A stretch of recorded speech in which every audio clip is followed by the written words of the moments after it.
वृंदावन का निधि वन। वृंदा मतलब तुलसी, और इसी तुलसी के वन को हम निधि वन के रूप में जानते हैं, जहाँ आज भी लोग मानते हैं कि यहाँ रात को कृष्ण जी और राधा रानी रासलीला करने आते हैं, और जो भी यह रासलीला देख ले वह मनुष्य जिंदा नहीं बचता है। और इसी वजह से निधि वन की शाम की आरती के बाद इस जंगल में कोई भी नहीं रहता, ना ही इंसान और ना ही जानवर। निधि वन 6000 साल पुराना तुलसी का वन है, जो 10,000 किलोमीटर के दायरे में फैला हुआ है। भगवान श्री कृष्ण का जन्म मथुरा में हुआ और गोकुल में पालन पोषण हुआ, और वृंदावन वह जगह है जहाँ भगवान ने लीलाएं की है। और जब भगवान श्री कृष्ण ने 16,801 रूप लेकर तुलसी वन में यानी निधि वन में महारास रचाया और गोपियों की कामनाएं और इच्छाओं को पूरी की। कहते हैं कलयुग में निधि वन लुप्त होता जा रहा था, तब महाप्रभु चैतन्य जी ने नवद्वीप से आकर वृंदावन में तपस्या करी और निधि वन को प्रकाशित किया। इसी वजह से यह एक चमत्कार है कि कलयुग में भी निधि वन का तुलसी का वन मौजूद है।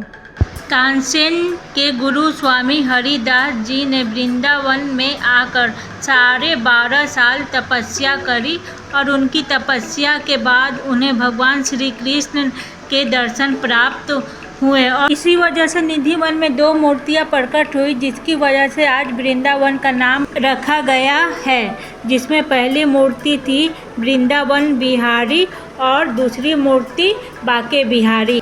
हमारे घरों में जो हम तुलसी के पौधे उगाते हैं उनका नाम श्यामा तुलसी और रामा तुलसी होता है, लेकिन निधि वन में जो तुलसी के पेड़ हैं उन्हें वन तुलसी के नाम से जाना जाता है। लेकिन निधि वन में जो तुलसी के पेड़ है असल में वो तुलसी नहीं, कृष्ण जी के समय की वो गोपियां हैं जो कृष्ण जी के साथ हर रोज़ रास लीला करना चाहती थी, और इसी वजह से कृष्ण जी के आशीर्वाद से कान्हा यहाँ हर रोज़ रास लीला करने आते हैं।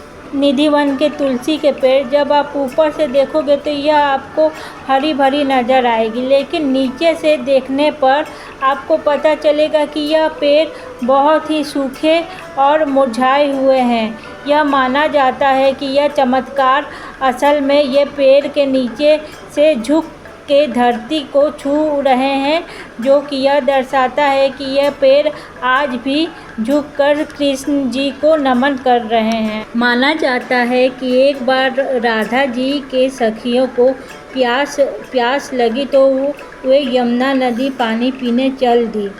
तब राधा जी ने उन्हें रोक के कहा कि रात को किसी नदी को जगाया नहीं जाता है। तो उसी समय कृष्ण जी ने ज़मीन से पानी निकाले और राधा जी की सखियों की प्यास बुझाई।